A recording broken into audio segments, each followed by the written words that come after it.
Final rehearsal and take. Babiraj, gypsy correct ആയിട്ട് ഓടിച്ച് പമ്പിനുള്ളിലേക്ക് വരണം. Okay sir, okay. പമ്പിലേക്ക് ജിപ്സി കയറുന്നതും ബ്ലാസ്റ്റ് നടക്കണം. Ready sir. ബ്ലാസ്റ്റിനോടൊപ്പം ക്രൗഡ് ചിതറി ഓടണം. ഓക്കേ സർ. സുധി, ആക്ഷനിൽ തന്നെ crane up. Okay. Get ready. Glory take. Akash ഇവിടെ തന്നെ ഇരിക്കണം കേട്ടോ. ചേച്ചി ഷോട്ട് കഴിഞ്ഞ് ഇപ്പൊ വരാം. മോൻ ഒരു പ്രശ്നം ഉണ്ടാക്കരുതേ.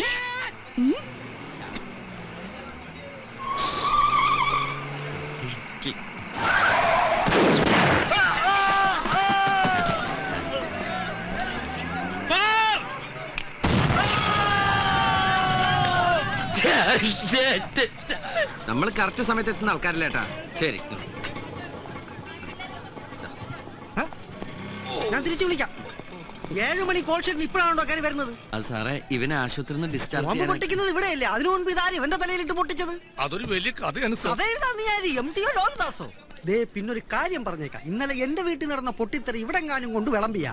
ഇല്ല സാറേ, ഒരിക്കലും ഇല്ല. നമ്മള് കുടുംബക്കാരാകുമ്പോ പല നമ്മള് കുടുംബക്കാരാ? ദൈവമേ, ഇതെവിടെ എത്തിയ എന്റെ ആറ്റുകാൽ ഭാസ്കര, അങ്ങനെ ഒരു ദൈവം ഇല്ല. ഇത്തരം സന്ദർഭങ്ങളിൽ ഇല്ലാത്ത ദൈവത്തെ വരെ വിളിച്ചു പോകും. നീ എന്തിനാ എന്നെ കെട്ടിയെടുത്ത്? ഞാനല്ല, ആ സുന്ദരേട്ടനാ. സുന്ദരേട്ടൻ ആ തെണ്ടിക്ക് ഇവിടുത്തെ 125 രൂപ ബാറ്റ് അവന് കാവലിരിക്കുന്നതിന് അവിടെ കൊടുക്കാൻ പറഞ്ഞല്ലേ? എവിടെയാണ്? ദാ പമ്പിന്റെ പുറകിൽ ഇരിപ്പുണ്ട്. സാരില്ല, ഇപ്പൊ ഞാൻ പറയണതൊക്കെ അനുസരിക്കുന്നുണ്ട്. കണ്ടില്ലേ മിണ്ടാതിരിക്കണത്? പാവം. അവിടുത്തെ വിളിക്കുന്നത് കേട്ടില്ലടോ? ഇവിടെ വായി നോക്കി നിൽക്കാതെ അങ്ങോട്ട് ചെയ്യണോ? ഞാൻ ഈ തലയും വെച്ച് അവിടെ നിൽക്കണോ സാർ? എന്നാ ഈ തല വെക്കണ്ട, വല്ല എരിമേരെ പോത്തിന്റെ തല എടുത്ത് വെച്ചോ. അതാകുമ്പോ ഈ ബോഡിക്ക് നന്നായിട്ട് ചേരും. പോയി നിൽക്കണോ പോത്തെ? ബാബുരാജ്, കണ്ണിലോടല്ലേ? Okay, get ready. സാർ, ഞങ്ങൾ റെഡി ആട്ടോ. പോയി നിൽക്കണോ? എന്തോ പ്രൊഡ്യൂസർ സാർ, ഈശ്വരൻ വാരിക്കോരി തരട്ടെ.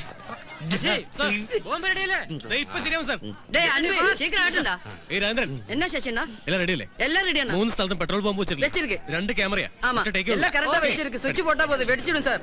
டேய், என்னடா பண்ண போற? ஐயோ!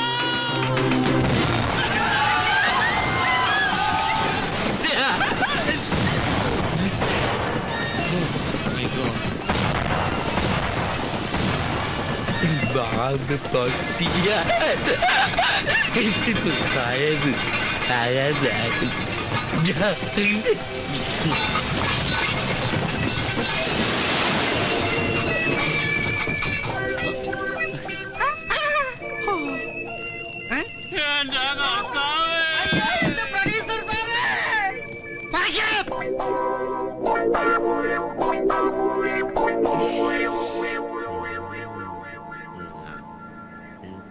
കഴുത്ത് വരെ പെരുമ്പാമ്പ് വിഴുങ്ങി അവന്റെ തലയില് ഹാന ചവിട്ടിന്ന് പറഞ്ഞ പോലെ. നീ നിന്റെ തലയാണ് ഉദ്ദേശിച്ചത്?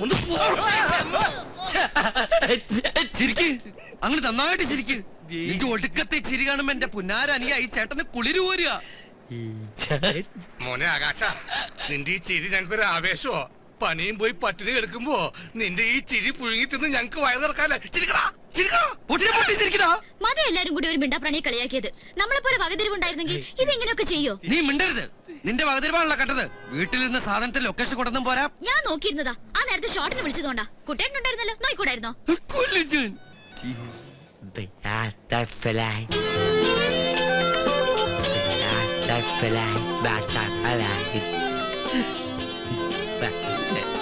ബട്ടർഫ്ലൈ എന്നാ കൂടെ പറഞ്ഞങ്ങോട്ട് പൊക്കോ. മര്യാദയ്ക്ക് ചുരുട്ടുകുട്ടി ചവിട്ടി പുറത്തെറിഞ്ഞ ഒന്ന് നിർത്തണുണ്ടോ? കുറെ നേരായി. കരിപുരണ്ട ജീവിതങ്ങളൊക്കെ ഇങ്ങോട്ട് ഇറങ്ങും.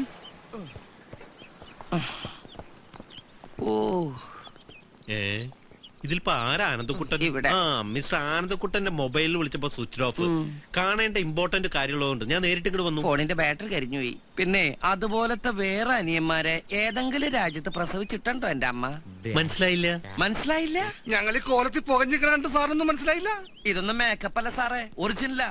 സാറ് കൊണ്ടുവന്ന ഈ പൊന്നാരനിയൻ ക്ലൈമാക്സ് പൊട്ടിക്കേണ്ട ബോംബ് ഇന്റർവെല്ല് പൊട്ടിച്ചു. പിന്നെ പേടിപ്പിക്കില്ലടോ.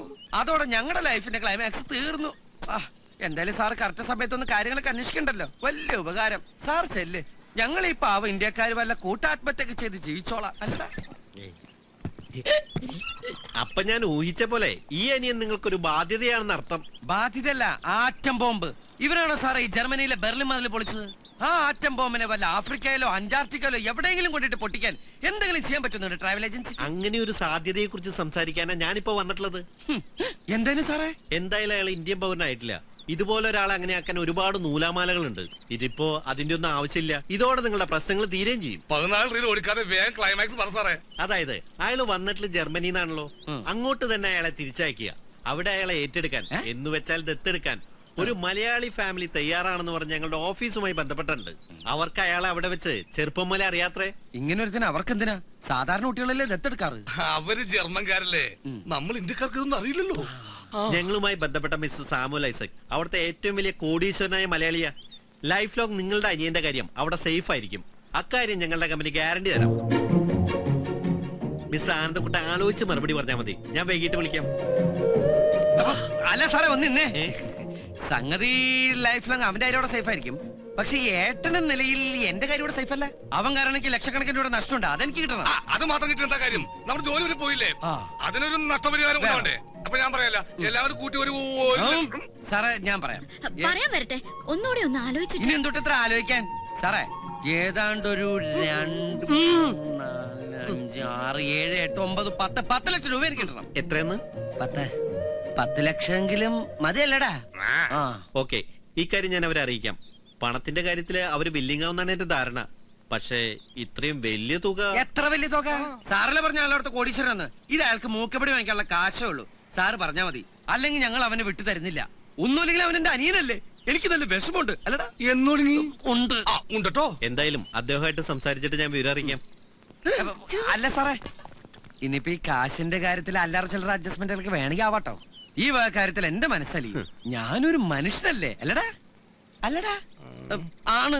എന്റെ കാര്യം എന്തിനാ ഞാൻ വേറെ ആളോട് ചോദിക്കണേ അല്ലടാ? ശരി, ഞാൻ നിങ്ങളെ വിളിച്ചോളാം. അല്ലെ സാറേ, ഏതെങ്കിലും പേപ്പറിൽ എപ്പോ ഒപ്പുണ്ടെന്ന് വെച്ചാൽ അപ്പം ഇങ്ങോട്ട് വിളിച്ചാൽ മതി. ഈ ഫോൺ ഇന്ന് മുതൽ ഫുൾ ടൈം ഓൺ ആക്കി വെക്കും. എവിടെ എന്റെ പുന്നാരനിയൻ? എനിക്ക് കെട്ടിപ്പിടിച്ചൊരു മോഡണം. ഞാൻ അന്നേ പറഞ്ഞില്ലേ അവൻ ജർമ്മനിയിൽ നിന്ന് വന്ന പച്ചക്കുതിരയാണെന്ന്. നീ അങ്ങനെ പലതും പറഞ്ഞാണ് എനിക്കതൊക്കെ ഓർത്തിരിക്കാൻ പറ്റൂ. എന്റെ ഇങ്ങോട്ട് വാ കുട്ടി. നീ അകത്ത് ചെന്ന് നമ്മുടെ പച്ചക്കുതിരയ്ക്ക് വല്ല വെക്കൂല പുല്ല വല്ല മുതിര പഴംപുരി എന്തെങ്കിലും പുഴിഞ്ഞുണ്ടാക്കി കൊടുക്കുമോളെ. ആകാശോ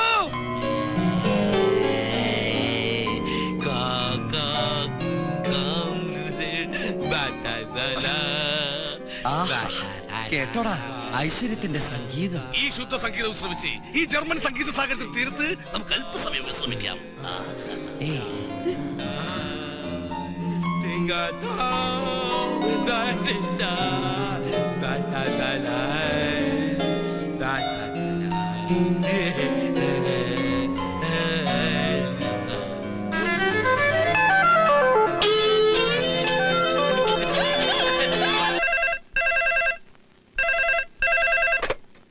ഹലോ, അതെ, നിങ്ങളാരാ? ക്ലിന്റനോ? നിങ്ങളെന്താ ആളെ കളിയാക്കണോ? ഒരാൾ എബ്രഹാം ലിങ്കൺ, ഒരാൾ ക്ലിന്റൺ. ഇതെന്താ അമേരിക്കൻ പ്രസിഡന്റുമാരൊക്കെ സിനിമ പിടിക്കാൻ ഇറങ്ങിയിരിക്കാ? നശിപ്പിച്ചല്ലോ. അതാ പ്രൊഡക്ഷൻ കൺട്രോളിൽ ക്ലിന്റൺ പെരേരയാ. എല്ലാം കൂടെ പൊട്ടിത്തെറിച്ച് ഷൂട്ടിൽ നിന്നപ്പോ നിങ്ങളുടെ കാശിന് വേണ്ടി ഞങ്ങളുടെ ഫിലിം പെട്ടി യൂണിറ്റ് അംഗങ്ങളെയൊക്കെ പിടിച്ചു വെച്ചില്ലേ? അതിനൊരു നീക്കുപോക്കുണ്ടാക്കാൻ ഞാൻ അയാളോട് ഇങ്ങോട്ട് വിളിക്കാൻ പറഞ്ഞതാ. 2-3 ദിവസമായല്ല താൻ ഇങ്ങനെ അങ്ങോട്ടും ഇങ്ങോട്ടും കുറെ പടച്ചോമാരെ വിളിച്ചുകൊണ്ട് നടക്കാൻ തുടങ്ങിയിട്ട്. എന്നിട്ട് ഈ നേരം വരെ ഒരു പടച്ചോന് എന്റെ ലോഡ്ജിന്റെ പൈസ കൊണ്ടും തന്നില്ലല്ലോ. എടോ കൺട്രോളറെ, തന്റെ ആൾക്കാർ ഇവിടെ കിടന്നുറങ്ങിയതിന്റെ കാശ് കിട്ടാതെ തന്നെയും വിടൂല, തന്റെ പെട്ടിയും ഞാൻ വിടൂല. എന്റെ വേളാങ്കണ്ണി മാതാവേ, ഏത് നേരത്താണാവോ സ്വന്തം ഫോൺ ബില്ല് അടയ്ക്കാൻ പോലും ഗതിയില്ലാത്ത ആ പ്രൊഡ്യൂസറുടെ പടം തന്നെ എടുത്ത് തലയിലേറ്റി വെക്കാൻ എനിക്ക് തോന്നിയത്. ഇപ്പൊ വരാവേ.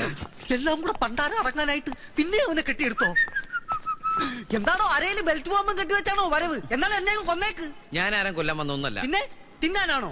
തനിക്കറിയോ, തന്റെ അരബുദ്ധി അനിയൻ കാരണം 3 ദിവസമായി തീറ്റയും കൂടി മുട്ടിയിട്ട്. എന്റെ മാത്രമല്ല 10-30 ഉണ്ട് ഓരോ മുറിയിലായിട്ട്. ആ അനിയൻകാരനുണ്ടായ നഷ്ടം ആ അനിയൻ തന്നെ അങ്ങോട്ട് പരിഹരിച്ച പ്രശ്നം തീരുമല്ലോ.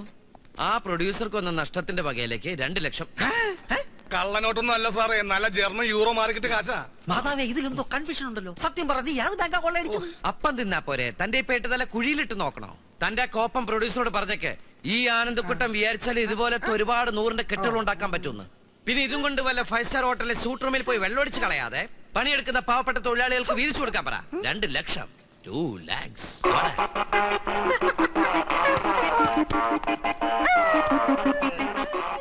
ഇനി ആലോചിച്ചിട്ടെന്താ? പറഞ്ഞ കാശ് കൊടുക്കാൻ അവർ തയ്യാറായ 100% എനിക്ക് ഉറപ്പാ കുട്ടേട്ടൻ ആ സാധുവിനെ പറഞ്ഞു വിടൂന്ന്. അങ്ങനെ കലാകാരനച്ഛൻ അന്ന് പറഞ്ഞ വാക്ക് പൊന്നായി. കാര്യങ്ങൾ നമ്മൾ കരുതിയതിനേക്കാളും പെട്ടെന്നായി. 10 ലക്ഷത്തിൽ നിന്ന് 5 ലക്ഷം രൂപ ട്രാവൽ ഏജൻസിന്ന് കൈപ്പറ്റി. ബാക്കിയുള്ള 5 ലക്ഷം അവനെ കൊണ്ടുപോകുമ്പോ നേരിട്ട് തരാന്ന് എഗ്രിമെന്റ് എഴുതി. ആ പ്രൊഡ്യൂസർക്കുള്ള നഷ്ടപരിഹാരം എബ്രഹാലിന്റെ മോത്ത് വലിച്ചെറിഞ്ഞു കൊടുത്ത് വരുന്ന വഴി നമ്മുടെ ടീമിൽപ്പെട്ട എല്ലാ ചലച്ചിത്ര താരങ്ങൾക്കും 5000 രൂപ വെച്ച് വീതിച്ചും കൊടുത്തു. അവരെ സന്തോഷിക്കട്ടെ. ആ പിന്നെ നമ്മുടെ പ്രശസ്ത സീരിയൽ നടി സരസുവിന്റെ കയർബീരിമാല ബാങ്കിൽ നിന്ന് ഇതെടുത്ത് ഇവിടെ ഒന്ന് കയറിയപ്പോ എന്റെ കൊരാള കുട്ടിയെ എന്താന്നറിയില്ല, ഈ പ്രകൃതിക്കൊക്കെ ഇന്നേ വരെ കണ്ടിട്ടില്ലാത്തൊരു പ്രത്യേക സൗന്ദര്യം എനിക്ക് ഫീൽ ചെയ്യാം.